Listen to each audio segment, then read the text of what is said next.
కాబట్టి ఈ వచనములో 4 విషయాలు ఉన్నాయి, 4 ప్రసంగాలు ఉన్నాయి. 1 ప్రవచన వాక్యము, 2 వేకువ చుక్క, 3 హృదయము, 4 దీపము, 5 లక్ష్యముంచడము. కాబట్టి మనిషి యొక్క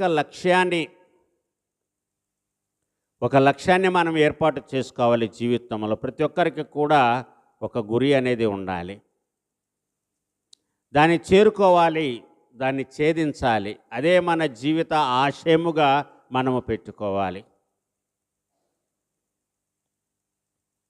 జ్ఞానులు తమ జీవిత ఆశయముగా పెట్టుకున్నారు. ఏంటి?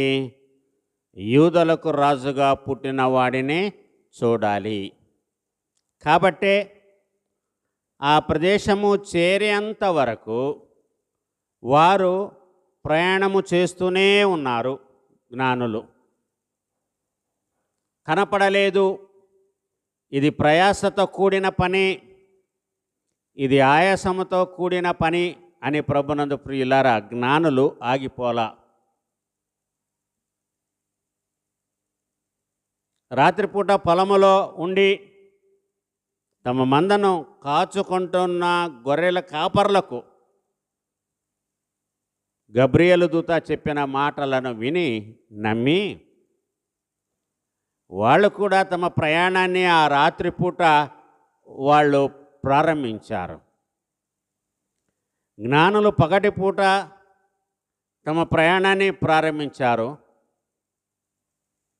గొర్రెల కాపర్లు రాత్రిపూట తమ ప్రయాణాన్ని ప్రారంభించి పగటిపూట దేవదూతలు ఏదైతే సంతోషకరమైన సువర్తమానము చెప్పారో దాన్ని ఛేదించారు, కనుగొన్నారు.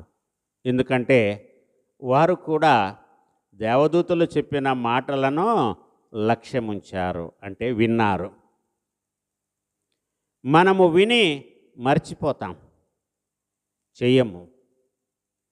కానీ యేసయ్య చెప్పాడు కొండ మీద ప్రసంగములోని ముగింపులో, మత్తయి సువార్త 7వ అధ్యాయంలో చివరి భాగములు అంటాడు, నా మాటలు విని వాటి ప్రకారము నడుచుకొని వాడు బండ మీద తన ఇల్లు కట్టుకున్నటువంటి వాడుగా ఉంటాడు.